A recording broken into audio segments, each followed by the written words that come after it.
ভোটে জয়ী হয়ে সুমনকে এক নতুন দিশা দেওয়ার জন্য এই অঞ্চল থেকে আপনারা নির্বাচিত করবেন। বন্ধুরা, এই নির্বাচন কোন সাধারণ নির্বাচন নয়। এই নির্বাচনে অনেক প্রার্থী হয়েছে। এখানে কেউ বলছে নির্বাচনে জিতলে এখানে হাতি নাকি সব এখান থেকে তাড়িয়ে দেবে, তার কাছে বন্দোবস্ত থাকবে। আরে হাতির বন্দোবস্ত তো মেবার জমাতের কাছে বা ফরেস্ট মিনিস্টার, হাতির বন্দোবস্ত ও কিভাবে করতে পারে?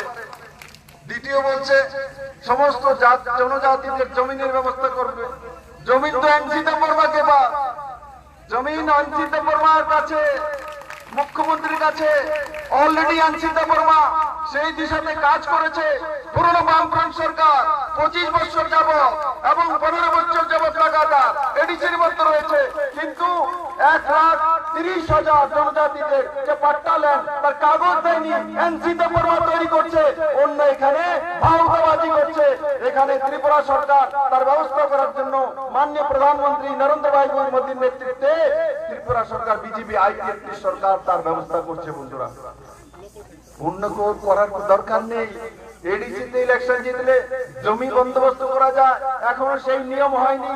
তার জন্য আমরা পাঠিয়েছি, আমরা বলেছি, এখনো হয়নি। এই ব্যবস্থা নেই। মিথ্যে কথা বলে জনজাতিদের কাছে ভোট নেওয়া যায় না। বন্ধুরা, আজকের এই জনসমাগম প্রমাণিত করে যে আগামী দিন এডিসিতে ভারতীয় জনতা পার্টি এর আইপিএফটি 28-এর মধ্যে 28 সিট জিতে আমাদের সরকার হতে চলছে। বন্ধুরা, আজকে এই সব বিরোধী চলে এসছে ইলেকশনের সময়। এখান থেকে এই গণমুক্তি পরিষদ লাগাতার 15 বছর যাবত শাসন করছে, তার আগেও করেছে। আমি তাদেরকে জিজ্ঞাসা করতে চাই, এরা 15 বছর যাবত জাতি জনজাতির জন্য কি করেছে? এই ওডিশা অঞ্চলে শুধু একই শব্দ, কেন্দ্র দেয় না, কেন্দ্র বঞ্চনা করে। আমরা কিচ্ছু নাই, কিচ্ছু নাই হইলে আবার আইন খেলে। আপনার কাছে কিছুই নেই, আবার ভোট চাইতে আসেন কেন?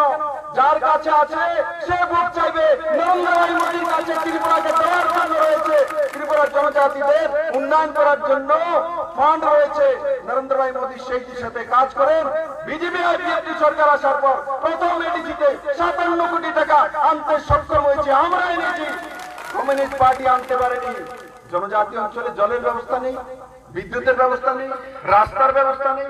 এখন আমি রস্যবাড়ি থেকে এসেছি, সেই রাস্তা দিয়ে যাওয়ার মতো নেই। জনজাতিরা সেই রাস্তায় চলে, কেউ দেখার নেই, জলের ব্যবস্থা নেই। আজকে সরকার 2022-এর মধ্যে ত্রিপুরা রাজ্যের প্রত্যেকটি প্রান্তে জলের ব্যবস্থা করবে, ত্রিপুরা রাজ্যের প্রত্যেকটি এডিসিএতে রাস্তার বন্দোবস্ত করবে, প্রত্যেকের ঘরেতে বিনা পয়সা ইলেকট্রিসিটির বন্দোবস্ত করবে।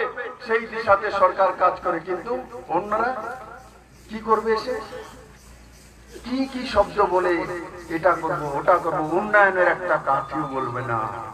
উন্নয়ন শুধু নরেন্দ্র ভাই মোদীর কাছে আছে। আপনারা দেখেছেন বিভিন্ন সময় বিভিন্ন দল এখানে প্রচার করে, একবার তাদের স্লোগান, একবার তাদের ভাষণের মধ্যে কোথাও রাস্তা আছে, কোথাও জল আছে, কোথাও বিদ্যুৎ আছে, কোথাও উন্নয়ন আছে, কোথাও জনজাতিদের সম্মানের কোন বিষয় আছে, সেগুলো আছে আইপিএফটি ভারতীয় জনতা পার্টির কাছে। বন্ধুরা, আমরা মাত্র 3 বছর হয়েছে।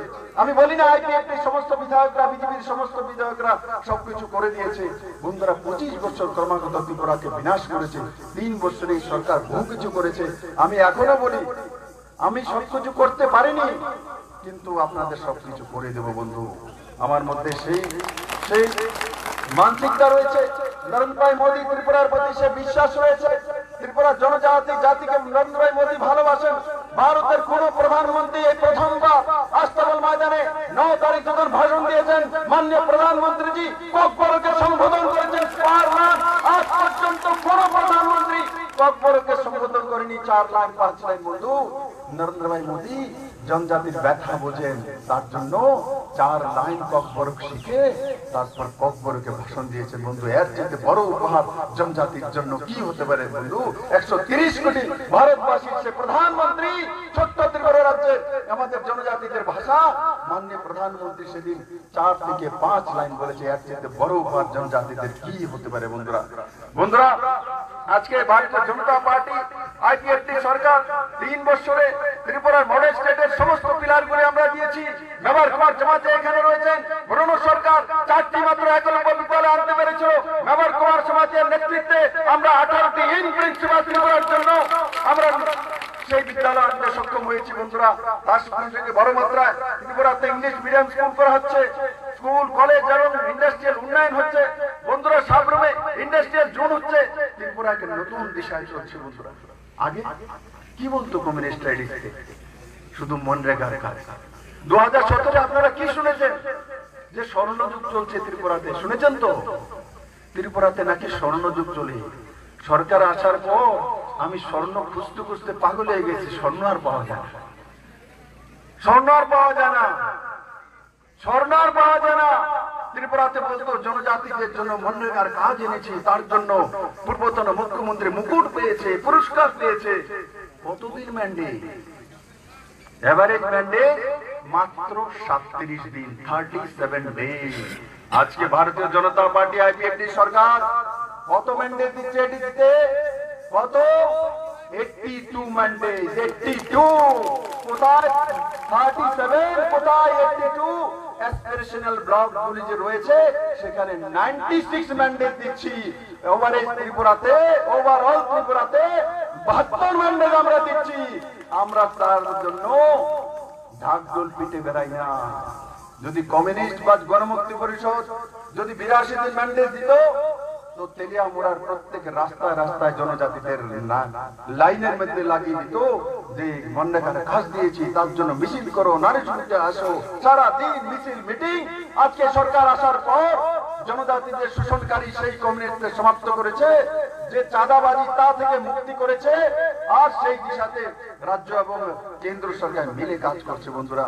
বন্ধুরা আপনারা হয়তো অনেকে জানেন এবার আমাদের বাজেট কত ছিল? 22,000 কোটি টাকা। আর কেন্দ্র সরকার থেকে ন্যাশনাল হাইওয়ে, রেলওয়ে, এডিবির মাধ্যমে আরো 23,000 কোটি টাকা নরেন্দ্র ভাই মোদী ত্রিপুরার জন্য স্যাংশন করেছেন। আমাদের বাজেট 22,000 কোটি টাকা। নরেন্দ্র ভাই মোদী এক্সট্রা দিয়েছেন 23,000 কোটি টাকা। তার মানে 45,000 কোটি টাকা ত্রিপুরাতে খরচ হবে আগামী 1.5 বছরে। ত্রিপুরার প্রত্যেকটি মানুষের কাছে রোজগার যাবে, কেউ বেরোজগার থাকবে না বন্ধু। কোনো না কোনো রূপে আপনার কাছে রোজগার যাবেই যাবে। এই টাকাগুলো যখন ত্রিপুরাতে আসবে সবার কাছে টাকা দেবে বন্ধু, সবার কাছে রোজগার বাড়বে। এই সরকার এসার পর আজকে পার ক্যাপিটা ইনকাম 1,31,000 হয়ে গেছে। কমিউনিস্ট যখন ছিল 2017-তে পার ক্যাপিটা ইনকাম ছিল 1,04,44 টাকা। 1,04,44 থেকে বেড়ে 1,31,000 হয়েছে। সেই প্রমাণ করে ত্রিপুরার মানুষের রোজগার বেড়েছে। এই সরকার প্রমাণিত সরকার। আমি সবাইকে বলবো একযোগে হাত তুলে, হাত মুষ্টি বন্ধ করা, হাত উপরে তোলা। আমার মতো মুষ্টি বন্ধ, হাত উপরে তোলা। ওই দিদিরা ব্লকিং এ বসে আছে, হাত উঠো। ছায়ের মধ্যে হাত হবে না। হাত যদি খোলা থাকে তো সিপিএম ঢুকবে, গণমুক্তি পরিষদ ঢুকবে, ত্রিপুরা মাতা ঢুকবে, কেউকে ঢুকতে দেবে না। হাত বন্ধ, মুষ্টি বন্ধ। হাতের মধ্যে কি আছে? বিজেপি আইপিএফটি আছে। বলো বলো, বিজেপি আইপিএফটি কি? বিজেপি আইপিএফটি কি? নরেন্দ্র ভাই মোদী কি? নরেন্দ্র ভাই মোদী কি? এনসি দেববর্মা কি?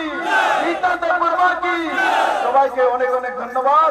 আর 6 এপ্রিল আজকে ময়দান থেকে যখন যাব, সবাই নিজের নিজের মোবাইলে ফোন করা, আর প্রতিটা বুথে বিজেপি আইপিএফটি